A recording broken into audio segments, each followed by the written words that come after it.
syarat harus dipenuhi ya, dan syarat bisa dicek masing-masing di website DAAD maupun LPDP. Saya akan mengambil satu pertanyaan lagi yang dari Raysen. Untuk Ibu Tiara Zahra Erdison, silahkan menyalakan kamera dan mikrofonnya untuk bertanya. Halo Ibu dan teman-teman sekalian, selamat sore. Saya Tiara Zahra dari Universitas Indonesia. Saya ingin bertanya, kalau misalkan nanti saya S2-nya nge-apply jurusan yang tidak sesuai dengan jurusan saya yang di S1 ini, apakah bisa ya, Bu? Soalnya yang saya tadi lihat, itu kayak harus linier gitu. Dan kebetulan kakak tingkat saya kan juga keterima di beasiswa LPDP. Nah, itu juga selinier dengan jurusan yang diambil di S1-nya. Terima kasih, Bu. Terima kasih Mbak untuk pertanyaannya. Oh menarik, ini belum ditanyakan sebelumnya. Apakah harus linear dari S1 ke S2? Kalau kita tadi dengar dari Bu Ratna, kita harus bertanya lagi ya Bu Ratna, kita sebenarnya pengen apa ya itu? Jadi kuliah Ya. lanjutannya apa? Mungkin bisa dijawab? LPDP tidak bukan jadi persyaratan utama yang jelas Mbak. Bahwa sekarang ini kan sudah multidisipliner ya. Jadi linearitas itu bukan patokan. Anda boleh tidak linear. Namun sayangnya salah satu ketidaksiapan teman-teman atas ketidakliniaran itu jadinya mereka gugur di seleksi karena teman-teman nggak bisa jelasin gitu. Misalnya S1-nya arsitek gitu kan, kemudian S2-nya pengen ngambil MBA gitu, business administration. Kenapanya itu dia nggak bisa jelasin gitu. Gue butuh MBA itu untuk apa, itu nggak bisa jelasin gitu. Nggak linear tuh sebenarnya nggak apa-apa, cuma teman-teman harus bisa menjelaskan benang merah antara apa tadi aku bilang arsitektur atau apapun tadi ke business administration, benang merahnya di mana gitu. Plus benang merah antara gue butuh MBA untuk karena gue pengen jadi entrepreneur bidang apa, let's say gitu. Itu harus ada benang merahnya antara S1-nya, S2-nya dengan career path-nya. Teman-teman kadang nggak ada benang merahnya. Iya, jadi bukan syarat utama selama bisa dijustifikasi kenapa ingin tidak linear ya. Kalau dari Ibu Livia, bagaimana dari dia? Apakah ada syarat linearitas? Sedikit banyaknya juga setuju dengan apa yang diungkapkan oleh Ibu Ratna gitu. Memang idealnya adalah kita masih satu bidang dengan S1, kemudian juga pengalaman kerja kalau memang dipersyaratkan itu memang sesuai dengan pengalaman kerja. Itu idealnya. Tapi kan banyak nih yang nggak ideal, tapi tetap aja bisa diterima seperti itu.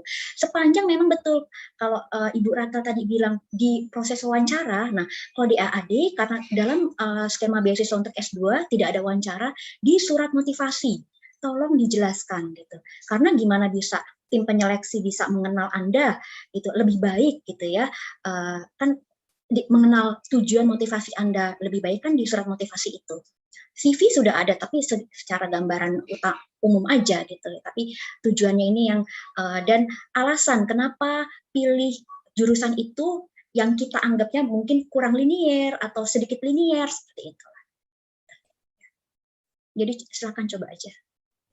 Nambahin dikit ya, personal statement. Personal statement kalau di LPDP ada. Nah, teman-teman harus menuliskan personal statement, dan personal statement itu juga nanti akan dibutuhkan ketika teman-teman akan mendaftar ke universitas gitu. Karena itu salah satu instrumen bagi teman-teman untuk, kalau istilahku adalah menjual diri, gitu. How to sell yourself gitu.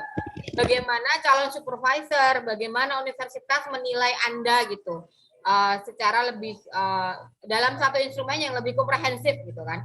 Jadi dalam personal statement itu satu yang harus dicatat, it is about you, tapi jangan kemudian menjual cerita sedih gitu, karena kebanyakan itu menjual cerita sedih aja gitu.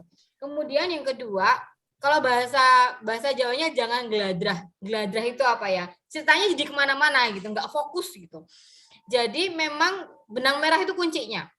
Benang merah untuk menjelaskan who are you gitu kan, who am I gitu kan, saya siapa, kemudian saat ini saya sedang apa gitu kan, saya mau ambil apa, saya mau ngambil ini karena kedepannya saya mau melakukan apa, dan kemudian dengan melakukan itu nanti saya akan bisa bermanfaat lebih banyak ke orang lain. Intinya di situ sih. Iya. Terima kasih jawabannya. Ini ada follow-up question dari Bapak Hari dari Padang Sumber. Pertanyaannya, apakah ada sistem bimbingan dari DAAD untuk aplikan dalam pengurusan pencarian kampus dan mendapatkan beasiswa? Apakah sistem bimbingan ini, jadi sebelum mendaftar dibimbing dulu, apakah ada di DAAD dan di LPDP? Mungkin Bu Olivia bisa mulai. Oke, dari DAAD enggak, karena memang kita melihat pelamar semua sudah dewasa dan bisa itu memilih apapun juga keputusan sendiri dengan sadar, itu keputusan sendiri dan tanggung jawab juga diambil sendiri. Jadi sayangnya kita nggak ada sistem bimbingan itu. Cukup bimbingan hanya dari SD, SMP, dan SMA bimbingan belajar gitu ya. Ini intermezzo aja ya, bercanda aja. Ya. Kembali lagi ke Mbak Anindya. Iya, kalau Bu Ratna, apakah dari LPDP ada counseling mungkin sebelum mendaftar beasiswanya? Kayaknya harusnya aku yang buka gitu ya, buka konseling berbayar, enggak bercanda. Enggak Mbak, enggak ada Mbak. Enggak, kami tidak menyediakan konseling serupa atau kami tidak menyediakan asisten untuk melamar universitas. Aku paham banget sih bahwa tidak sedikit teman-teman yang aku pengen dapat beasiswa sekaligus di mana beasiswa itu menyediakan, oh kok dia kamu kesini aja gitu, cara ngelamarnya kayak gini, nanti hubungin ini emailnya udah siap, visanya udah siap, silakan berangkat. Oh, no, it's not so LPDP, dah gitu aja. Ya, intinya peserta semua informasi, semua ada di internet, bisa dibaca. Kalau ada pertanyaan follow-up, bisa langsung email atau kontak di website LPDP maupun DAAD. Nah, dari pertanyaan ini, saya ada pertanyaan sendiri nih untuk Ibu Olivia dan Ibu Ratna. Dari pengalaman bertahun-tahun bekerja di LPDP dan DAAD, ada kesan dan pengalaman yang unik apa nih Bu? Terus mungkin pertanyaannya adalah, apa ciri-ciri awardee yang dia sukses menyelesaikan studi dan lalu sukses berkarir, kalau dari pengalaman Ibu Olivia dan Ibu Ratna?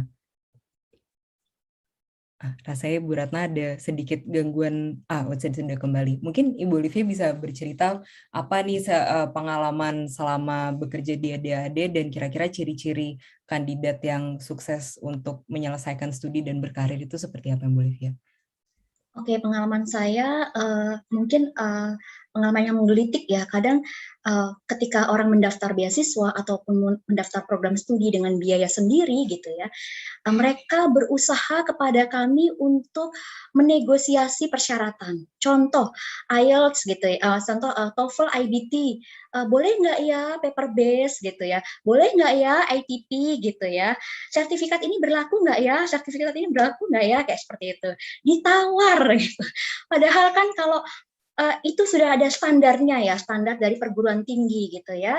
Dan pelamar ini bukannya hanya Anda saja, tetapi dalam skema beasiswa DAAD ini bukan dari Indonesia saja, tapi negara-negara berkembang yang lainnya. Kenapa? Seleksi ini ada di Jerman, ya persaingannya itu secara internasional. Kalau Anda tawar-tawaran, berarti juga hidup Anda pun juga ya jadi ya ditawar, ya istilahnya nggak sihir juga gitu, apa ya, nggak sihir ya, maksudnya Anda harus memenuhi persyaratan yang ditentukan oleh perguruan tinggi dan juga lembaga DAAD.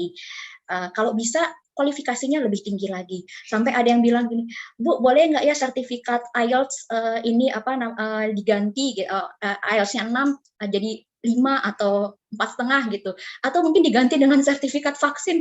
Ini nggak berlaku apalagi sertifikat vaksin. Ya, ini hanya waktu itu konsultasi ya kayak gitu ya. Jadi mungkin karena dia ya memang sekarang agak sulit sih untuk kita tes IELTS kah atau mungkin TOEFL kah gitu ya, atau mungkin yang bahasa Jerman TESDAF seperti itu ya, karena kan aksesnya dengan lagi masa pandemi ini, jadi dia menyodorkan lelucon yang seperti ini gitu, saya jadi geli sendiri ya. Jadi mohon persiapkan gitu ya, penuhi persyaratan yang ada. Kemudian yang saya lihat dari setiap orang yang terpilih menjadi penerima beasiswa DAAD dan juga menyelesaikan studi di Jerman, karena juga nggak menutup mata, ada juga beberapa orang yang tidak menyelesaikan seperti itu. Karena untuk studi di Jerman itu sangat tantangannya tidak sedikit ya. Pertama, dia pasti do research. Jadi dia akan mencari tahu ini do research terhadap dirinya sendiri, terhadap perguruan tingginya, terhadap institusi pemberi beasiswanya. Gitu. Dari dirinya sendiri, saya ini mau kuliah apa, di uni mana, kenapa sih saya pilih Jerman, gitu ya? Karena gini, teman-teman, Anda akan 3 atau 4 tahun ini in relationship loh dengan si program studi ini, gitu ya. Dan masa depan Anda juga ada di dalamnya, gitu ya. Kemudian pelajari program beasiswanya, persyaratannya. Kalau dalam skema beasiswa ya, persyaratannya apa, kemudian deadline-nya kapan, gitu ya. Satu lagi, kalau memang tidak ada namanya wawancara, buat surat motivasi yang bukan menarik. Jadi kita seyakin mungkin ya, seperti tadi Ibu Ratna bilang, bagaimana kita menjual diri kita ke institusi pemberi beasiswa, dan jadilah otentik. Itu aja. Mungkin itu ya yang bisa saya sampaikan. Kembali ke Mbak Anindya. Iya, Bolivia. Kalau Bu Ratna, dari pengalaman kira-kira orangnya seperti apa yang sukses mendaftar, menyelesaikan studi, lalu sukses berkarir juga, Bu Ratna? Orang seperti apa yang sukses mendaftar, menyelesaikan studi dan berkarir? Orang yang tahu dirinya sendiri. Dan orang yang tahu benar maunya apa. Mereka yang sudah mengenal dirinya sendiri dengan baik, kemudian dia sudah tahu benar bahwa aku mau jadi ini, aku harus sekolah di sini, aku akan selesai sekian tahun, habis ini aku mau ini. Karena tidak sedikit pula teman-teman yang masih labil, bahwa aku pengen sekolah, tapi kemudian ketika ditanya kenapa harus Harvard, kenapa harus Jerman, misalnya ya, misalnya mau ngambil teknik gitu, teknik teknik pesawat gitu misalnya, dia bilang bahwa di Prancis bagus, kemudian ketika kita dalami lebih lanjut, kenapa nggak ke Jerman, dia nggak bisa jawab. Jadi teman-teman memang harus tahu benar maunya apa, aku tuh pengennya apa sih, dan untuk menuju ke sana itu harus melakukan langkah yang menurutku itu harus grounded ya, grounded itu harus achievable gitu, jangan ngawang-ngawang. Itu harus achievable, Anda harus mengukur diri Anda sendiri, sekaligus mengukur cita-cita teman-teman. Gitu. Kemudian yang paling hal lain yang selain mengukur achievement adalah teman-teman yang berhasil itu biasanya yang niatnya lurus. Karena kalau bagi saya, untuk melakukan apapun itu, yang pertama dan utama adalah luruskan niatnya dulu. Sepanjang niatnya lurus, insya Allah semuanya bisa tercapai sesuai dengan apa yang diinginkan. Iya, luar biasa. Terima kasih, Bu Ratna. Ini banyak pertanyaan lagi dari peserta, jadi akan saya pilih peserta yang raisen. Ada rasanya yang pertama, Ibu Ninan dari Salatiga. Silakan bisa menyalakan kamera dan mikrofonnya langsung.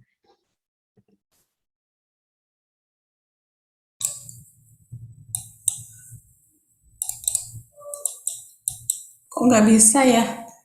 Bentar. Oh, Kok iya. nggak bisa ya kameranya? Iya, terima kasih Ibu Anindya. Mungkin pertanyaan saya bisa kepada dua-duanya atau mungkin lebih pada Ibu Olivia ya.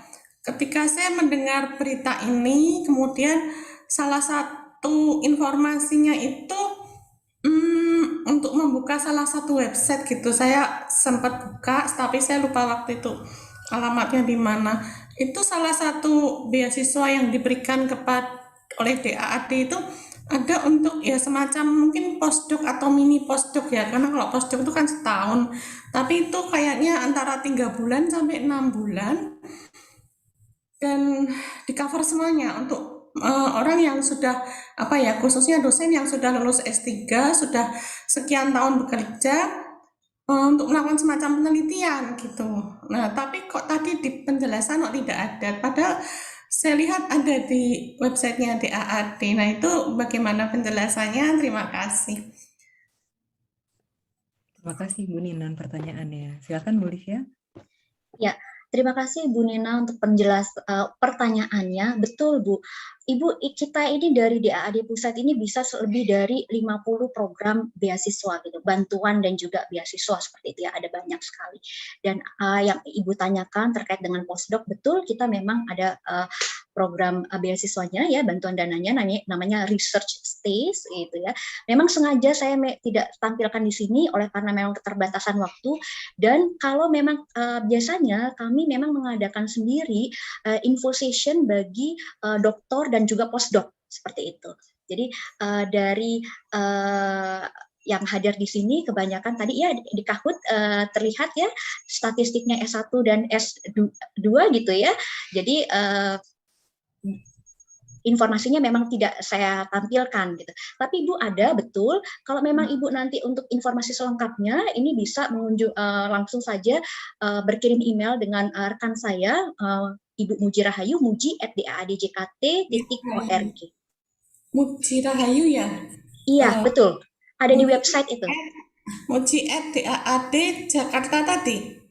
Iya, atau saya ketik ya Bu ya, di kolom chat ya Bu ya. Iya, terima kasih.